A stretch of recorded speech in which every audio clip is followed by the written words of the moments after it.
Bambatiin mo yung nasa paligid mo. Sabi mo, masaya ko't narito ka ngayon. Tayong lahat ay tumayo. Magbigay po tayo ng galang sa salita ng Diyos. Malakas na palakpak sa Panginoon. And I pray that God will bless each and every one that has given ng tapat na may kagalakan maluwag sa kanilang puso. Amen? So ngayong oras po na ito, dako tayo sa salita ng Diyos. Ready na kayo makinig? I know we're on a series of commitment. Pero alam niyo po, gusto kong isingit ito in commitment. It's all about the 7 principles of planning. Okay? So may 7 prinsipyo. Kapag po sinabing prinsipyo, hindi dapat mawala sa isang bagay na ginagawa mo. Pag sinabing prinsipyo, ito'y dapat tinatayuan at dapat mapangyari. So, there are 7 principles of planning. Handa ba tayong pag-aralan yan? Buksan muna po natin ating Biblia sa Luke chapter 14, verse 28 to 30. Yan. Lahat ng handa na makinig na salita ng Diyos, say amen. And I pray, tanggalin ng Diyos lahat ng pagod. Tanggalin ng Diyos lahat ng sakit. Bigyan tayong lahat ng new strength, no, panibagong kalakasan. I pray, bigyan tayong lahat ng joy ni Lord. I pray yung inaantay mong breakthrough, pagtapos ng gabing ito, tanggapin mo sa pangalan ni Jesus. Amen. Ito po ang sabi ng Luke chapter 14, verse 28 to 30. Kung ang isa sa inyo ay nagbabalak na magtayo ng tore, hindi ba siya uupo muna upang magplano at kwentahin kung magkano ang magagastos niya upang matiyak kung may sapat siyang pera para maipatapos ang kanyang ipapatayo. Verse 29. Baka matapos mailagay ang mga pundasyon ay hindi naman mayari ang tore. Siya'y kukutsain lamang ng lahat ng makakakita niyon. Sasabihin nila ang taong ito'y nagsimulang magtayo, ngunit hindi naman kayang magtapos. It is very good to start and to build, but it is better to finish. Napaka-importante po na magsimula, pero hindi importante gaano yung pagsisimula. Ang importante matatapos mo. Hindi importante gaano grande. Hindi importante gaano kabagal. Basta magsimula. Pero nakakalungkot kung hindi tatapusin. Kaya ang importante, may pagtatapos. Sabihin mo nga sa mo, katapusan mo na. Hindi, wag. Joke lang po. Huwag niyo sabihin yan. Sabihin mo sa kanya, may pagtatapos. Lahat ng handa ng makinig na salita ng Diyos, say amen. Manalangin tayo, Lord, tonight, I rebuke the spirit of, Lord, katamaran. Yung spirito ng kahinaan. Lord, yung divided mind, I rebuke it right now in the name of Jesus. Lord, may our hearts be fully submerged into your word right now. May our spirits, Panginoon, tama mo, ayusin mo. Ilagay mo sa ayos. At habang nakikinig kami ng salita mo, turuan mo kami. Hayaan mo magsilbi itong kalakasan, kagalingan, pagtuturo, paalala, at Lord, katagumpayan namin. Sa pangalan ni Jesus, everybody say, amen. We can all be seated. Malakas na palakpak sa Panginoon. Alam niyo po, gusto kong simulan sa ganitong bagay. Ang katotohanan po, we have very limited time and there is a constant change in this world. Napakaunti lang po ng oras ng tao. Kung iedad po tayo ng 60, 70, o sabihin na natin umidad tayo ng 80 years old, 90 years old. Sino dito mga 70 na po? Meron po ba? Meron na. Kung edad tayo ng 80 or 90 years old, ayan na, 90. Ako po, kung edad ako ng 90, meron na lang po kung 52 Christmas. 52 na Pasko na lang meron ako. Nagkabilangan bigla, oh. Kung iedad man ako ng 90, ayan na, meron na lang po kung ilang birthday. Saklap, no? O yung iba nagka-count. Oo nga, no? Ibig sabihin, dun sa bawat taon na dinadagdag sa'yo, birthday, or Pasko na panibagong simulain natin, no? Na meron tayong Jesus. Ibig sabihin, tuwing darating ang pagkakataon na yon, another 52 weeks na lang ang meron ka bago yung next. Ang masaklap, hindi pa natin alam kung next year, makukumpleto natin. Hindi nga natin sigurado kung this year, makukumpleto natin eh. Dahil walang may hawak ng buhay. And the constant thing is change. May pagbabago lagi. Tapos, onti lang ang oras natin. So, ano dapat mangyari? Huwag tayong mag-aksaya ng mga bagay na hindi pinagagawa ng Diyos. Kapag ang araw-araw ay dumadating sa atin, tapos nagsasayang lang tayo ng panahon at oras dun sa mga bagay na hindi pinagagawa ng Diyos, nag-aaksaya tayo ng resources. Nag-aaksaya tayo ng supply ng Diyos. Yung pinaka-precious na resource ang meron ng isang tao is time. Yung pinaka-mahal na pagmamay-ari ng tao ay oras. Ang masaklap, hindi niya alam kung magtatapos anumang oras yun. Kaya naman, dapat alagaan at may mangyari sa buhay natin. Naniniwala po ba kayo dapat may nangyayari sa atin? Some of you might think, na may nangyayari man po sa buhay ko. Ang tanong, pinagagawa ba ng Diyos yan? Are you building something that God wants you to build? Are you doing something that God wants you to do? Sometimes, most of the time, kaya tayo nakukutya ng iba kasi mababa ang pagpaplano natin sa ibinigay na oras, panahon, lakas ng Diyos sa atin. Hello? Hindi natin na plano ng matino. Now, in regards to that, ang sabi dito sa Luke 14:28-30, meron ba tao na gusto magtayo ng tore ng building na hindi muna chinek kung kaya niya bang tapusin? Kasi kung gagawin niya tapos hindi niya matatapos, ano daw? Kukutyain siya ng lahat. Now, I don't want you to go further. Tayo na lang. Although it's not our fault, hindi naman natin talaga mali. Naloko tayo ng ating attorney, naibenta tayo. Isa pong lesson doon, magplano ng kasama sa plano. Isipin mo mabuti sino dapat isama mo sa pagpaplano. Yun ang naging lesson natin doon eh. In-include natin siya, sabay hindi naman pala for our best interest ang gusto niya.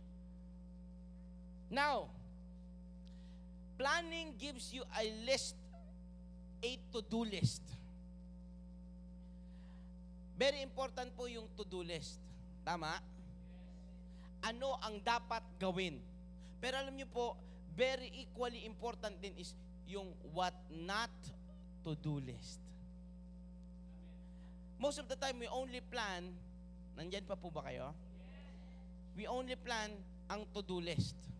Kaya ang dami nating nagagawa. Pero mas efficient at mas marami kang magagawa kung pati yung wag nating gawin ito ay isusulat natin. Sample, kapag nag-trip ka papuntang Batangas at alam mong may 2 hours kang biyahe, ipaplan nyo ahead saan kayo mag-i-stop at kung saan hindi kayo dapat mag-ihinto. Sample po, kung aalis po kayo ng mga alas 6, alas 7 ng umaga papuntang Batangas at regular day may pasok, medyo traffic po pagdating sa bandang Carmona. Kabisado ko po yun. Pagdating po sa Santa Rosa, medyo hindi ka gagalaw for the next 30 minutes. Okay? So dapat, alam at planado mo.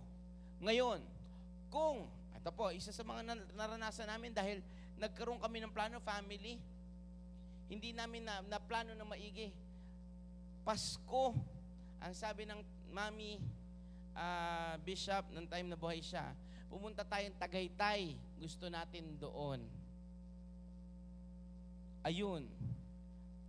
Umalis po kami around 8 a.m., mag-aalauna na ng tanghali, padating pa lang po kami ng Tagaytay. Ganong ka-traffic. Pagdating namin, punuan pa lahat ng kainan. Umuwi kami around 3, dumating kami ng bahay around 9 to 10. Sabi ko, hindi na tayo magpapasko sa kalsada ulit. Lack of planning ang nangyari. Now, nasusundan niyo po ba? Planning is a guideline to where or what you want to be. Ang pagpaplano po ay isang guideline, isang bagay na dapat makapagpatuwid sa iyo. Kung saan mo gustong mapunta or kung sinong gusto mong maging. Kaya importante ang pagpaplano. Sabihin mo nga sa kata mo, importante ang pagpaplano. Hindi po yung sinasabi ni Pastor dito, yung Jeremiah 29:11, For God knows the plans He has for you. Hindi po yon. Kundi mismong individual sa pinagkakatiwala sa atin ng Diyos, kailangan may magandang plano tayo. Hindi tayo nagsasayang ng oras. Ngayon, kung guideline iyan at may principles yan, pwede ba natin pag-usapan yung 7 principle ng planning?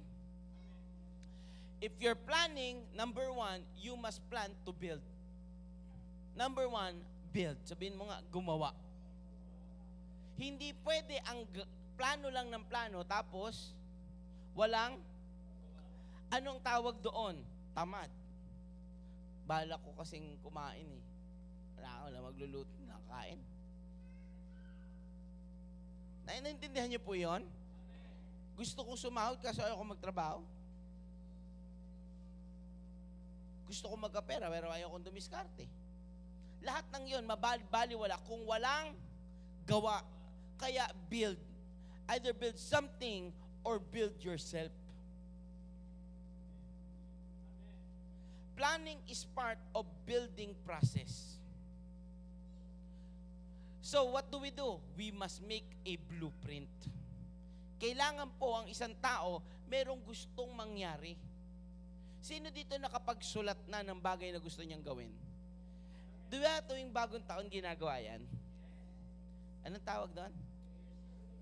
New Year's resolution o yung bagay na kailangan mangyari sa akin ngayong taon. Sino dito nakakatupad? Wow! Ang natupad ko lang po sa aking New Year's resolution, isa sa lahat na nasulat ko, yung mag-diet ng Monday. Monday. Kasi nung time na iyon, Linggo, Pasko, Lunes, holiday, wala namang gagawin eh. Sobrang dami ng pagkain, hindi ako nakakain. Sabi ko, diet ako ngayon day. Tuesday, bawi na ulit. Kain na ulit. We must take time to make a blueprint. Ano ba yung gusto kong gawin? Saan ko ba gustong madala ang sarili ko? Ang aking pamilya, ang aking ministeryo, ang pinagkatiwala sa akin ng Diyos. Dahil kung walang magandang pagpaplano at walang paggawa doon sa plano, nasasayang ang lahat. We must have a clear picture so we can build, so we can work. Bigyan ko po kayo ng example. This coming Feb 25, ang goal, ang clear picture. Ano ang clear picture ng church? May 400 miyembro tayo. Hindi yung tanong, ano bang kasing gagawin ko sa church? Kaya kung ganun ang heart mo, parang hindi ako part ng leadership, parang wala akong part na hindi ako manggagawa. Pag hindi mo alam yung pinagagawang blueprint, wala ka talagang gagawin. Pero kung gusto mo maging bahagi ng pinagagawa ng Diyos at alam mo yung blueprint, ang blueprint, 400 members. Magiging part ka, paano ba kung maging part para magkaroon ng 400? Kesa sa, hindi naman ako pinapansin ng mga leadership, ng mga pastor. Nagpapa-importante ka, tandaan natin, sa lahat ng bilihan, sa lahat ng supplier, pababaan. Hindi nyo na-gets yun, no? Ulitin ko. Sa lahat ng bilihan, sa lahat ng supplier, pababaan. Yung nakagets nga nun, say amen. Sa paglilingkod at sa pagtingin na gusto mong maging bahagi ng pinagagawang plano ng Diyos, hindi pa-espesyalan. Pababaan din. Malakas na palakpak sa Panginoon. I pray na naiintindihan nyo kasi napakaganda ng pinag-aaralan natin. Huwag nawa dumating yung, wow, ang ganda ng gustong gawin, 400. Kasi hindi ako pinapansin. Hindi mo na ako kinakausap. Pa-special ka nun. Sabi mo nga sa katabi mo, ganun ka ba? Ayaw magsalita, oh, baka ma-offend yung kausap, oh. Hello? Sabi mo sa kanya, pababaan dapat. Ano ibig sabihin ng pababaan? Huwag niyo pong mamaliin ng pababaan na ibig sabihin, baka mamaya, sabihin niyo, pauntian pala ng gawain, pababaan daw. Hindi. Pababaan, ibig sabihin, pababaan ng puso. Ibig sabihin, kahit hindi ka mapansin sa lahat ng effort mo, sa lahat ng ginagawa mo, basta magawa mo yung pinagagawa ng Diyos. Hallelujah. Number 2. Setting priority. Number 2, first things first. Can we say first things first? Isang principle po ng pagpaplano ay yung tinatawag na first things first. Okay? Ibig sabihin po nito is setting priorities. Kung nagsusulat po kayo, gusto kong maisulat ito, napakaganda nito. Not everything that is important is urgent. Ulitin ko ha, not everything that is important is urgent. Hindi lahat ng importante kailangan agad-agad. Pero may mga bagay na parang hindi mahalaga, pero kailangan agad-agad. Sample. Pwede tayo mag-sample. Alam ko, nag-gets nyo naman yun. Pero sample tayo. Ang bayaran ng tubig ay sa 30. Pero ngayong araw na ito, mapuputulan ka ng Meralco, ang hawak mo pantubig. Kahit pa importante yung pera na yun na nakalaan para sa tubig, may urgent kang kailangang gawin. Kompleto ka nga ng tubig, wala ka namang kuryente na. So, kailangan matuto ka mag-adjust. Alamin mo ano yung prioridad ng buhay. Sa pagmiministeryo po natin, alamin natin ang priority natin. Ang priority, mabigyan ng glory si Lord. Sabi mo sa kanila, mabigyan glory si Lord. So, hindi importante ang titulo, ang posisyon. Hindi importante anong pagkatawag sa'yo, kung tinatawag kang pastor, leader, president, director, coordinator, hindi importante. Ang tanong, what is important? What is urgent? Baka mamaya pinapangarap mo yung building na malaki-malaki ang urgent na kailangan natin in Feb 25, anniversary natin. Anong importante? Anong urgent? Kapag sinabing urgent, may date, may deadline. May alam kang hinahabol na panahon. Kaya kung Feb 25, ilang buwan na lang? 7 months na lang?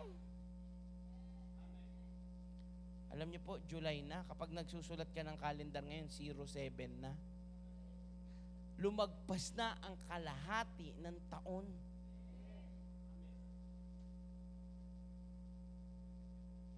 Grabing bilis. Sobra, no? Baka makalimutan ko pa, papasok ko na rin mamaya po lahat na nag-apply ng pastoral staff. May meeting po tayo for the next 15-20 minutes after the service. So, hindi lahat ng importante urgent. Hindi rin naman lahat ng urgent importante. Sino dito nadala na nung kailangan yan? Pero ang totoo, hindi pala ganun ka-importante yun. Nainis pa. Kala ko naman importante kung makaano ka sa akin. Sino dito naranasan na po iyan? Tapos ngayon, dahil nadala ka ng urgent na, nagkanda gulo-gulo ngayon yung plano. Nahirap tuloy yung pera. Hello? Na-delay tuloy yung dapat meron na. Tama ba? Ngayon sana naintindihan natin. Ano ibig sabihin ng first things first? We must be organized. We must be organized. Ano pa? Ibig sabihin nun, we should be a good manager. We manage. Anong minamanage natin? Our time and resources. Hindi ka dapat nakukonfuse. Sabi mo sa ano mo, hindi ka dapat nakukonfuse. O kung dalawa lang palang pinagagawa ni Lord sa atin eh. Ano yung pinagagawa? Mabigyan siya ng glory. Pangalawa, dumami. May 400 na members dito. Ibig sabihin, mag-disciple at maging disciple. Mag-disciple at maging disciple. Walang ibang gustong pagawa si Lord sa atin kundi mag-disciple at maging disciple.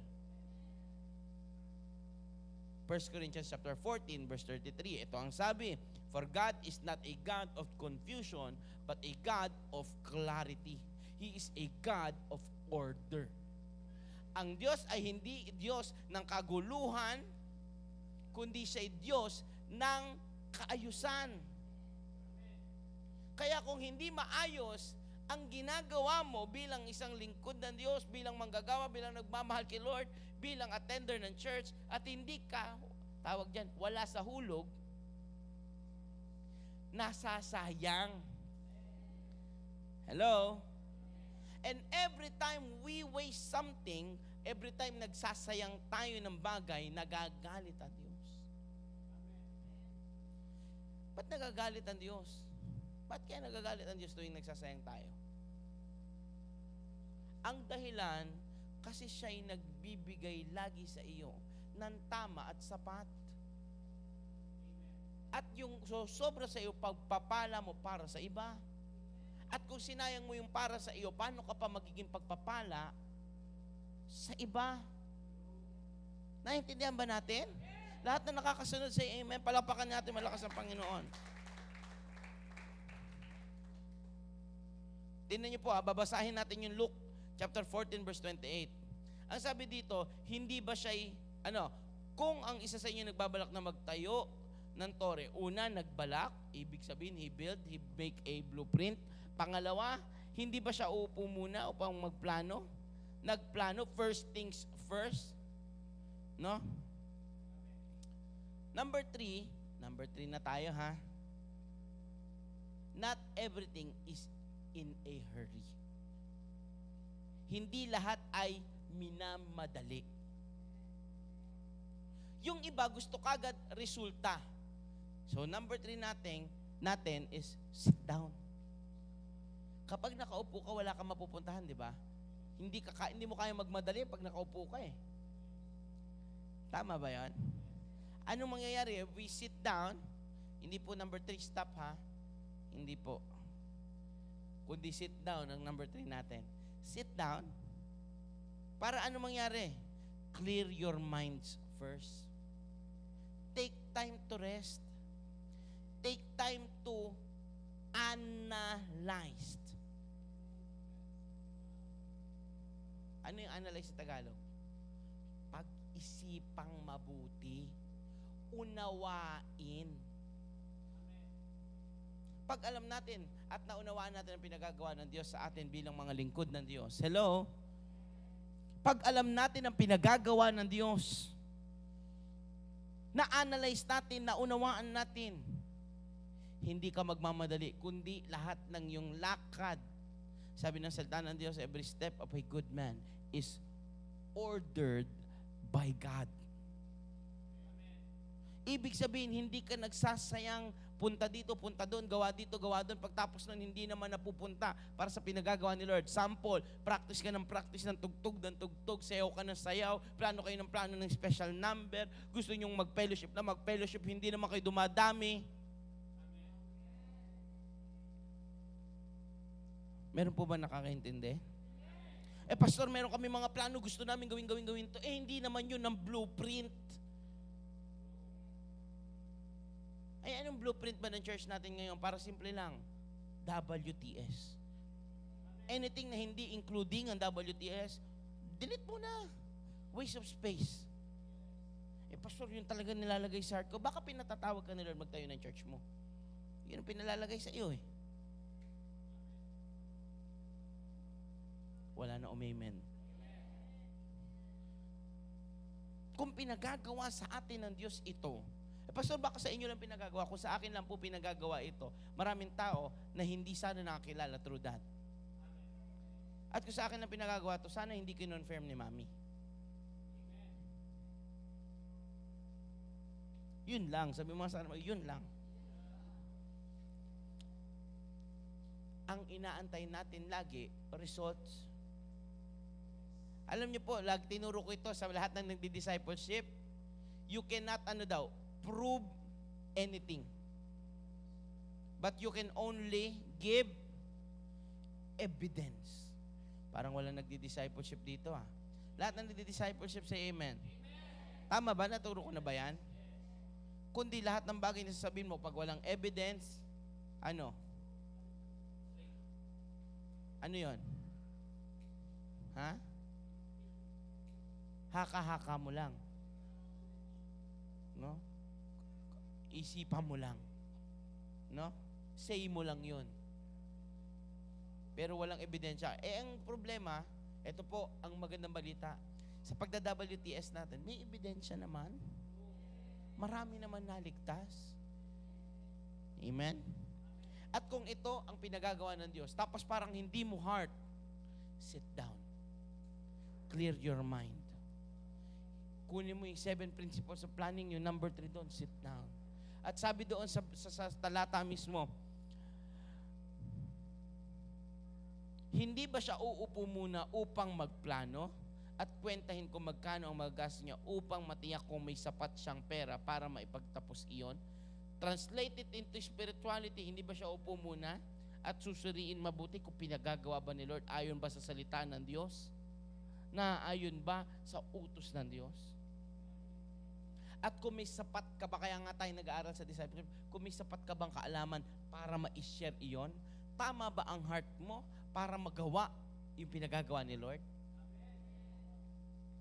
Sabihin mo nga, amen. Nasusundan po ba natin? Alam niyo po, ito ang nag-aantay ang iba Tuwing may midweek service at tuwing may Sunday service, yung iba po, sana lumalalim tayo in the past few months na nandito si Pastor Busno. Huwag po kayo mag-expect kay Pastor Bus ng puro preaching about blessing, I'm very sorry to tell you, hindi po ako ganun preacher. Kailangan lumalalim tayo.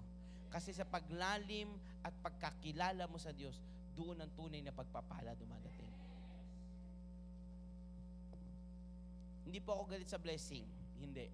Naku, kung kilala niyo po ako, hindi. Alright, eto Ano ibig sabihin nun? Kapag hindi mo inupo ang isang bagay, you will be stagnant on things. Pag hindi mo inupuan ang isang bagay, hindi mo dinalawang isip ang isang bagay, hindi mo pinagplatnuhan ang isang bagay, at hindi mo inayos ang iyong pag-unawa sa isang bagay, mangyayari, masasayang ang panahon. Sino dito yung ginawa niya na one time sa life niya, tira lang siya ng tira, tapos sa bandang huli na pagod? Naranasan natin yan. Parang, basta mag-ministry ako. Tapos bandang huli parang, saan ba patungo tong ministry ko? Wala kasing ini-aim, walang inupuan, walang pinakinggan, walang plinano, walang blueprint. Hello? Hindi in-order yung kanyang gawa. Kaya parang walang pag-angat. Kaya pagod ang marami kasi tira ng tira, hindi alam anong tinatapos. Naalala ko po, isang palabas, si Dolphy at saka si Babalu. Dahil hindi alam ni Babalu ano yung plano, naghahatakan sila. May set. Ano niyan? Napanood niyo yan? Bandang huli, mamaya-maya may sopa, no? May sopa. Bandang huli, sabi niya, baba mo muna. Sabi ni Dolphy, apakahirap ilabas nito. Sabi ni Babalu, ilalabas ba? Sino nakapanood na nun? Baka sabihin nila, gawa-gawa ko ito si Pastor. Palabas po talaga, hindi ko lang alam kung ano. Kung anong palabas. Pero nakita nyo po, sayang ang pagod, tira ng tira, gawa ng gawa, pero hindi alam yung purpose ng paggawa o yung ina-achieve ng kanyang paggawa. Kasi hindi inupuan, hindi pinag-usapan, hindi inalam, hindi sinapuso, hindi inisip mabuti, walang espiritu sa tama. Sayang. Kaya wag tayong ganun. Pangatlo, upuan mo. Pag hindi mo naunawaan, umupo ka. Pastor, ano po ba yun? Umupo ka. Sa discipleship, Ang hirap, hindi ko po kasi kayang ituro yung WTS. Umupo ka sa discipleship, alamin mo. Pastor, hindi po ako magaling mag-share. May exhorters night tayo kung saan magtuturo ako paano mag-aral ng salita ng Diyos. Paano mangaral ng salita ng Diyos. Paano tumayo. Tuturo ko po lahat sa exhorters night. Umatin ka doon. Paano hindi ka upo? Tapos gusto mo, ako mangangaral. Gusto ko tatayo, gusto ko mag-exert ng opening, gusto ko mag-exert ng mission, gusto ko mag-exert ng anong bagay. Ang pagtayo mo, mali-mali agad. Bigyan ko po kayo ng example ng pagtayo na mali. Nakita ko na ito. Sabi niya, alam niyo po, ganito, ganyan, nag-share siya. Maya-maya sabi niya, sabi nga po sa langit daw ginto at perlas ang lalakaran Kung may matino na nag-aaral ng salita ng Diyos, hindi ka na kagad paniniwala na lahat na sinabi mo tama Kasi doon pa lang sa example mo, mali ka na. Kasi hindi sabi yun. Sinulat yun.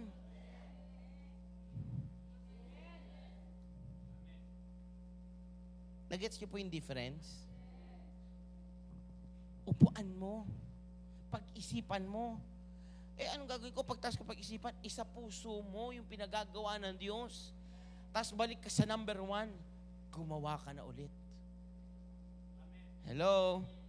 Number 4. Malapit na po ako matapos. Sabi po ng salita ng Diyos sa Luke chapter 14 verse 28, kung isa sa inyo nagbabalak na magtayo na torre, hindi pa siya uupo upang magplano at kwentahin. Sabi niya natin, kwentahan na. Okay. Kung ang isang disciple ay kabisado ang Matthew hanggang Revelation, tas ang kabisado mo Matthew hanggang dyan lang, tingin mo ba madi-disciple mo siya? Ayun. Pastor, anong kinalaman nun? Akala ko ba kwentahin? Ibig sabihin, makinig po kayo, estimation of cost. Number 4 natin is estimate. Can you say estimate?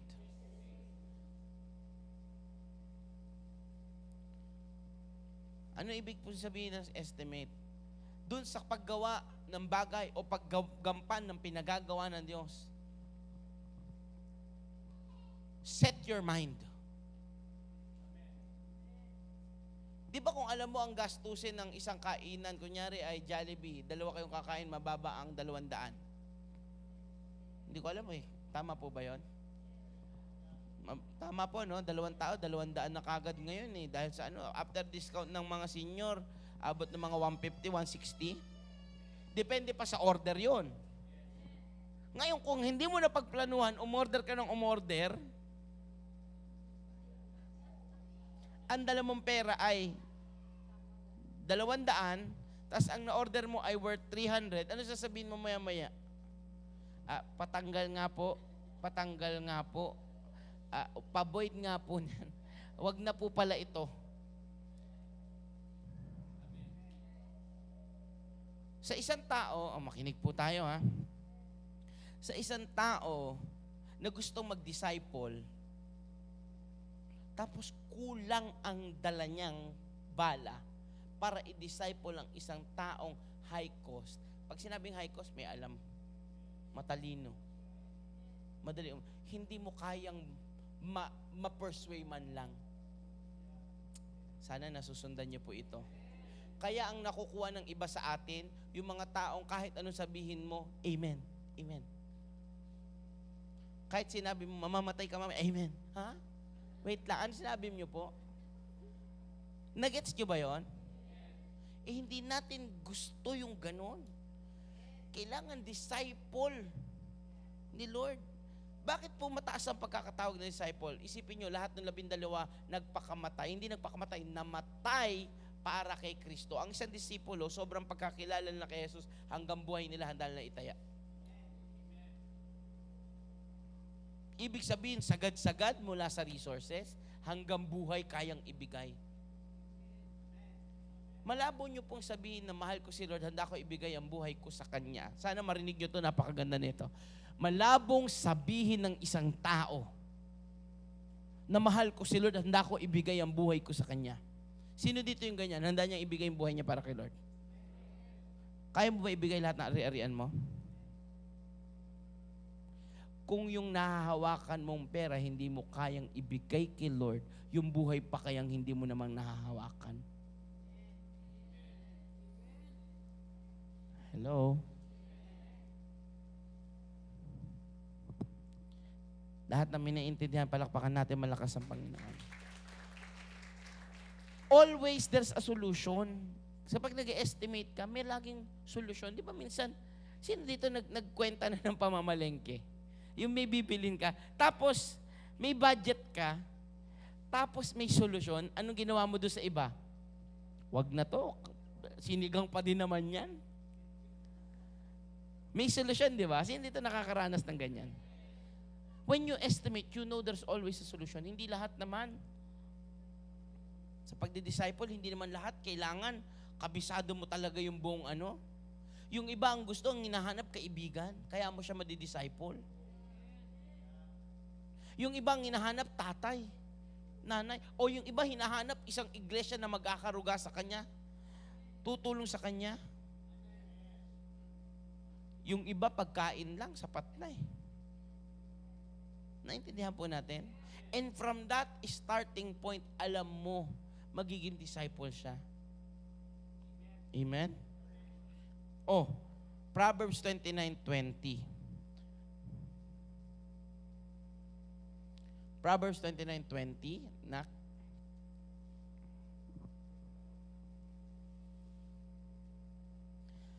Okay. Do you see a man hasty in his words? There is hope, more hope for a fool than for him.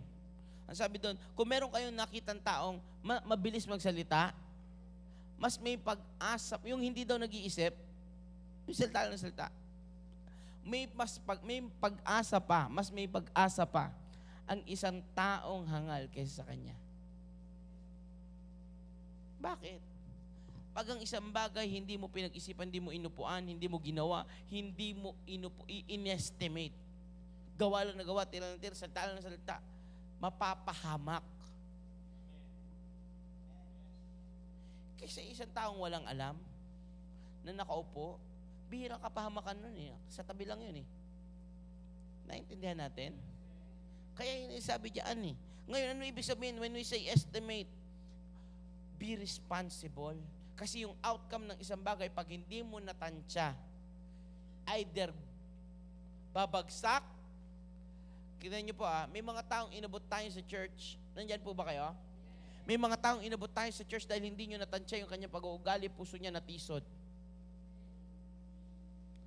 Wala na maka-amen. Hindi mo kinilala yung pagkatao na tisod. Or baka ikaw naranasan mo na yan. Pinipilit ka na pinipilit. Yung iba, alam nyo po, mali kasi ang pagdi-disciple, yung pagli-lead. Alam ko, workers meeting ito, mga leaders. May mga leaders na ganito. Yung kala mo siya lahat. Huwag mong gawin ang bagay na hindi mo gampanin. Uy, bagay kayo. Kayo na lang Dinaig mo pa si Cupido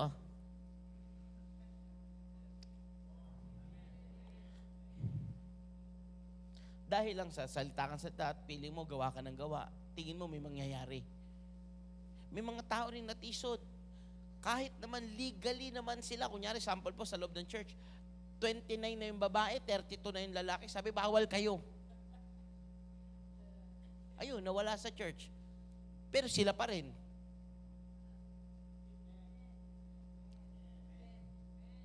Hindi ka marunong tumansya Hindi, sa ibang salita, wala ka sa hulog Hello? Sabihin nga natin sa sarili natin, ayusin mo. Number 5. Ito muna, number 4. It is costly if we don't act. We don't think. It is costly to act without thinking. Napakagastos pong gumawa ng hindi nag-iisip. Sino dito nakaranas na magpagawa ng isang bagay? Lahat na nagpapagawa. Nakakainis pag may back job. Bakit? Sayang oras, sayang panahon, sayang pera. Tapos ang hirap pang ibalik. Bakit? Sira na eh. Di ba? Alam nga, paggawa ko ulit lahat. It is costly to act without thinking. Ganun din po sa pagdi-disciple. Sa pagdi-disciple, ganun din. Sa pag-abot din natin ng ating mga kaibigan, pag one day, mapupuno sa'yo. One day, hindi mo alam, damage pala instead of healing. Sakit pala na ibibigay mo instead of cure. Mali pala. Kaya estimate right. Tumantya ka ng maayos. Hello? Paano po ba tumantya ng maayos? Hindi lahat alam natin. Have others advise you. Have others advise you. Pag hindi natin kabisado ng isang bagay, magtanong, walang mawawala. Walang mawawala kung magtatanong. Hindi yung sample po. Nak, pakikuha nga yung example lang po, very basic na example. Nak, pakikuha nga yung walis. Punta siya, alis, umalis. Hindi niya nakita. Pagbalik, ang sasagot sa'yo, wala po pala tayong walis. Anong dapat unang sasabihin? Kapag matanda ka, anong sasabihin mo lang? Nagtanong ka ba saan ko pinakukuha? Hindi naman ako magpapakuha ng isang bagay nang alam kong wala tayo. Kaya kapag ang sinagot kagad sa iyo, wala po. Ibig sabihin, una, hindi naghanap. Pangalawa, hindi alam na alam mo. Translate natin, may pinagagawa ang Diyos. Tapos wala siyang na-accomplish. Una, hindi niya alam ang Diyos na nagpapagawa. Pangalawa, hindi niya alam saan titingin, anong gagawin, dahil hindi niya tinanong. Naintindihan ba natin? Malakas na palakpak sa Panginoon. Wala pong bayad magtanong. Number 5. Sabi doon, sa binasa po natin, aalamin niya kung magkano upang hindi siya mapahiya, kung magkano ang magagastos. So ano ibig sabihin? Costing. May cost. One of the 7 principles ng planning is cost. Alam mo magkano, alam mo papaano. Know the price, the sacrifices, then invest. Ulitin ko po number 5, ano daw? Cost. So ano yun? Know the price, the sacrifices, then invest. May mga bagay na dapat pagawa sa iyo, pero may mga sacrifices din na dapat kalakip nito. Sample po, nung ako po yung nagpa-pioneer sa Kabuyaw, ang sacrifice ko po, at alam nito ng aking asawa, ng aking anak, maging ang mama at papa, alam po ito. Sacrifice, ang aking asawa ay bagong panganak kay Jesse. Nagkaroon po siya ng surgery after 1 day lang. Dahil yung kanyang tahi ay bumukas. Kaso linggo. Habang siya'y sinasurgery, ang sabi ko lang kay mama at papa, "Mama, may service pa ako. Iwan ko po muna kayo." Sabi ko sa asawa ko, "Mami, kaya mo ba?" "Kaya ko." Sabi ko, "Lord, maglilingkod ako sa'yo. Pupuntahan ko, gawain mo. Pagalingin mo, ikaw bahala sa asawa ko."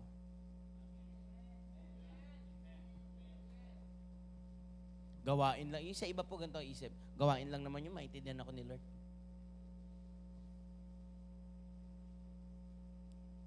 Nag-basketball kami, kaya pagod ako, hindi mo na ako mag-church.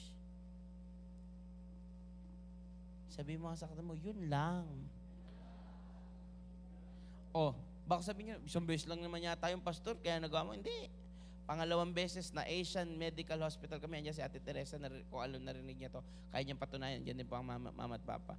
Sa Asian Medical Hospital kami, ang aking anak ay na-confine severe pneumonia. Para po sa isang 1-year-old magkaroon ng severe pneumonia, it is a 50-50 case kaagad. Alam niyo po ba yun? Dahil yung baga ni Jesse napuno ng plema at tubig. Okay? Sa taba po ni Jesse, napuno yun. No? Pati plema nalulunok. So, nasa Asian Medical Hospital sila. Sabi ko sa asawa ko, Mami, may discipleship night ngayon. Sakto, 6 p.m. Ipapump si Jesse.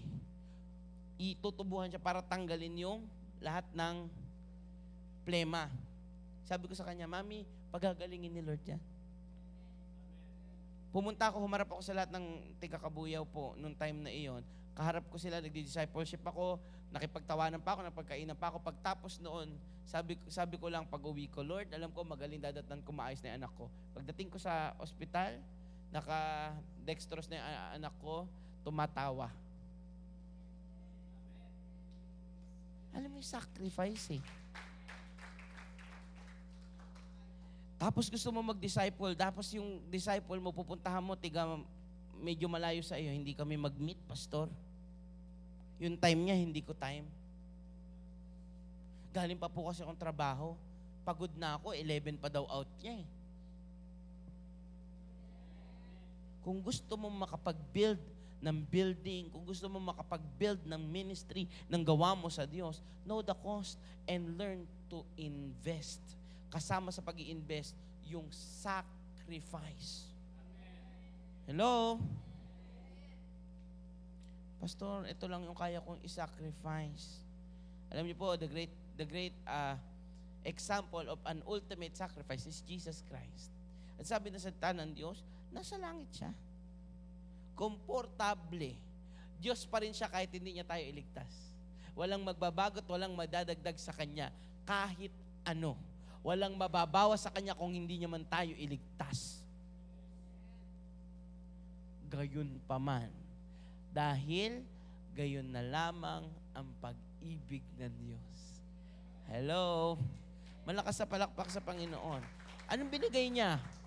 Buhay niya, hinubad niya ang pagka-Diyos. Napahiya, nilait, pinatay. Tayo, hindi ka pa nga nalalait eh. Pagod ka lang eh. Walang umi-amen, ano? Woo!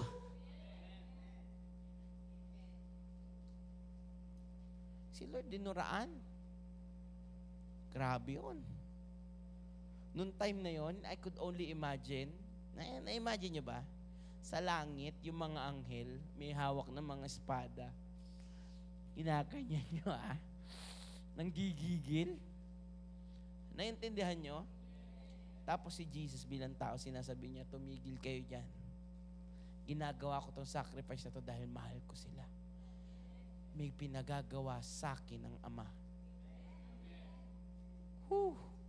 May pinagagawa si Lord sa atin. May pinagagawa ang Diyos sa atin. Mangyayari't mangyayari yung bagay na pinagagawa ng Diyos. Ang tanong, kasama ka ba sa mga nag-sacrifice? Kasama ka ba doon sa nagbigay, nag-invest? Hello? Every great success requires great cost. Ulitin ko pa, every great success requires great cost. Ang bawat matinding pagkapanalo ay kalakip ang matinding halaga. The only 8-time world champion ng boxing, Manny Pacquiao. Hindi siya darating sa pagiging 8-time division world champion kung hindi siya nag-sacrifice na sobra. Okay. Isa po sa mga pinakilalang video is every day, nagti-3,000 push-ups si Manny Pacquiao. Morning, 3,000. Tanghali, 3,000. And then, evening, 3,000 sit-ups. Tindi, no? Grabe yun, 3,000 sit-ups. Parang dalawa lang, pagod na ako eh. Ngayon, meron pong champion, two-time champion, Devin Haney, middleweight champion siya. Sabi sa kanya nung isang coach, gano'n pa kadaming sit-ups gagawin mo? Sabi niya, siguro gawa ko ng mga 100 pa, 120. Sabi niya gano'n. Sabi niya, ayaw mo sabayan si Pacquiao? Sabi niya, bakit? Nagte-training pa ba siya? Sabi niya, hindi, nagsimula pa lang siya. Ng 3,000 push-ups niya. Huminto po yung boxer na professional habang nakahiga. Huminto siya. Lumatag siyang ganun. Sabi niya, that's impossible. Hindi mangyayari yon. Sabi niya. Sabi nung coach, yung 3,000 umaga yon, 3,000 tanghali, may 3,000 pa siya sa gabi. Tumulala yung champion eh. Kaya naman, 8-time World Division Champion siya. Kaya naman. Imagine kasi laki ko lang po siya eh, tapos ang kalaban niya lagi 5'10". 5'10", Kuya JM, 5'10" ka, no? 5'11", kasi laki ni si Margarito po ay 6 flat. 5'11" to 6 flat. Malaki pa na onti kay Kuya JM. Binubugbog ng kasing liit ko. Kasing pinaglaruan niya si Margarito eh. Di ba na bago nga ang pangalan, naging Magarito? Sobrang galing. Bakit? Meron siyang ibinigay na matinding halaga ng pagsasakripisyo.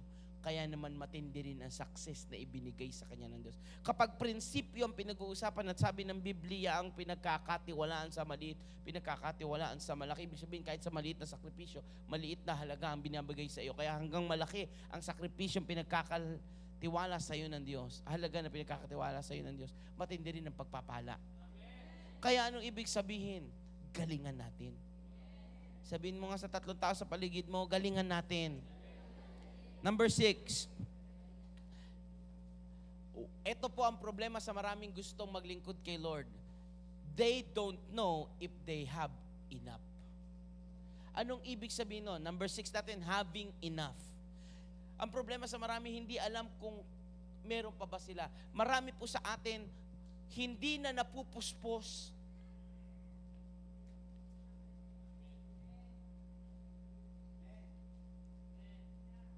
Doon, according sa binasa natin sa Luke chapter 14, verse 28 hanggang 30, tinignan nila, sabi dito knowing if you can finish what you will start. Alamin mo kung matatapos mo, knowing if you have enough. Gayun din po sa paglilingkod natin kay Lord. Ma-apply natin yan sa lahat ng bagay ng buhay natin. Puspos ka pa ba? Kaya wala ka ng joy sa paglilingkod kasi hindi ka na napupuspos. Hindi ka na lumuluhod sa altar. Kaya ka napapagod kasi hindi na ang Diyos ang iyong kalakasan. Yung ministry mo na, yung pagtayo mo na, kaya pag hindi ka tatayo, hindi ka magana eh. Sana lahat umi-amen. Baguhin natin. Alamin mo kung meron ka pa bang sapat na lakas, kapuspusan, kagalakan, at lahat yan binibigay lang ng Diyos. Hingin mo lang, ang sabi ng Biblia, meron bang humihingi na hindi pinagbibigyan? Kumakatok na hindi pinagbubuksan? Hello? Sabi diyan, kung ang iyong ama sa lupa na marunong magbigay ng mabubuting bagay, ako pa kayang inyong amang nasa langit. Kung mabuting bagay ang hihingin mo sa Diyos, pagkakalooban ka. Kaya make sure you know. Anong ibig sabihin niyan? In other terms, ang having enough is accountability. Ang isa sa prinsipyo ng pagpaplano, alamin mo ng tama ang lahat ng meron ka. Baka mamaya kulang ka na nito, hindi ka naging accountable, na waste. Hello? Number 7. Sabihin nga natin, tapos na.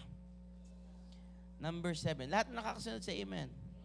Huwag po kayong mag-alala. As always, sinasabi ko, pinapasa ko po sa inyo tuwing midweek ang preaching. Kaya mamaya, nandyan po sa inyong notes ulit yan. Number 7, complete it.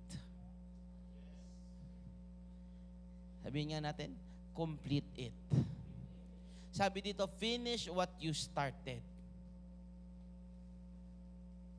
Even Jesus finished what is the great plan. Tingnan nyo, Revelation chapter 21 verse 6. Revelations 21 verse 6. Napaka-importante nito, malaman natin. Okay?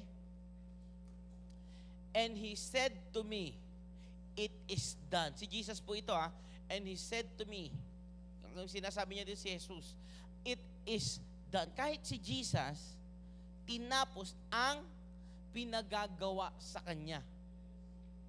Make sure ang pinagagawa ng Diyos sa iyo, natatapos mo. Pastor, hanggang kailan ba yun? Hanggang ba bumalik si Lord? May stages yan. Hello? I am the Alpha and the Omega, the beginning and the end. I will give up the fountain of the water of life freely to who thirst. Kahit si Jesus nagtapos ng pinagagawa sa Kanya, sabi niya, it is finished. Hello? At tinan niyo po, Jeremiah 29. At gusto ko dito tayo magtapos tayo lahat ay tumayo. Jeremiah 29, verse 11. Ang sabi diyan, for I know the plans I have for you. Si Jesus kasi, ang Diyos nga natin, alam ang plano sa atin. Ba't tayo hindi natin alamin ang plano ng Diyos sa atin? Kung alam niya, kaya niyang ipagkaloob sa iyo.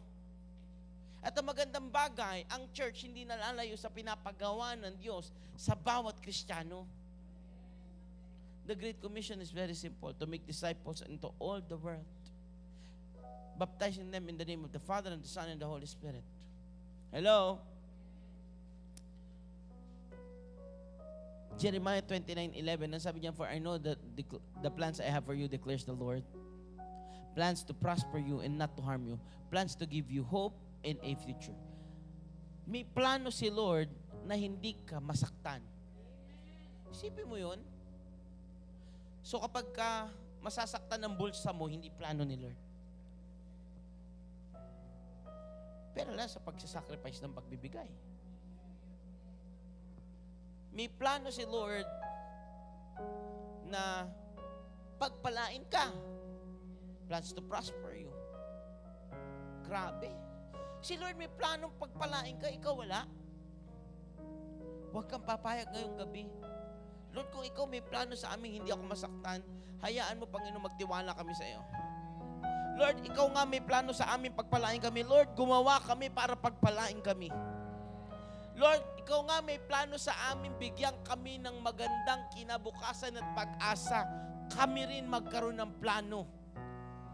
Hindi lang para sa pansarili, para sa iyong kapakanan, para sa iglesia, at para sa pinagagawa mo sa amin lahat.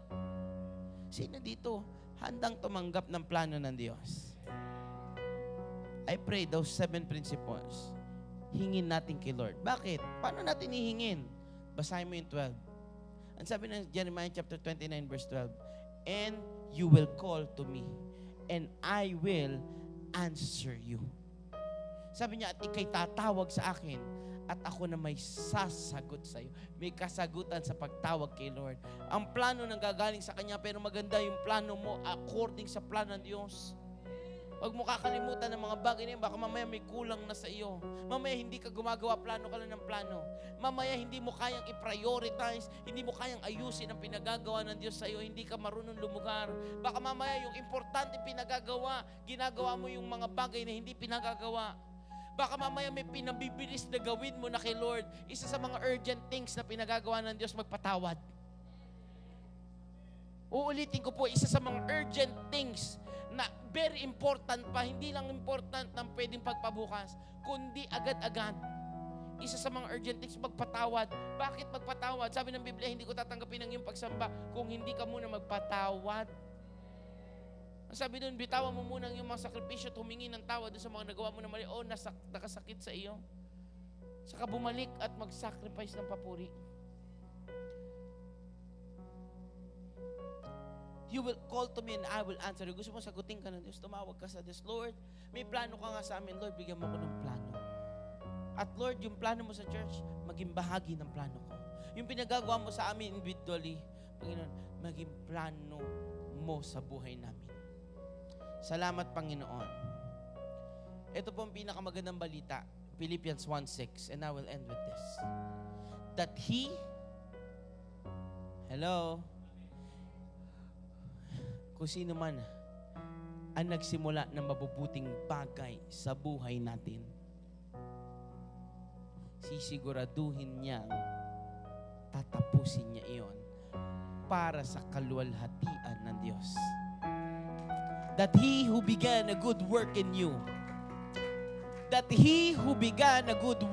you, yung mga plinano, sinisimulan ng Diyos sa iyo. Handa ka ba, Lord? Yung plano mo, pagpapagyamanin ako, sinisimulan mo sa akin, gagawa naman ako. Pagpaplanunan ko mabuti. Lord, sinisimulan mo akong gawing manggagawa mo. Lord, hayaan mo matapos ito. Lakaran ko, bigyan mo ako ng tamang guidelines, Panginoon. For He who began a good work in you, napakaganda ng balita, is able to complete it. Ibig sabihin, sabi niya, yung magandang bagay na sinimulan ng Diyos sa buhay mo, kaya niya ring tapusin. Bigyan ng magandang pagwawakas.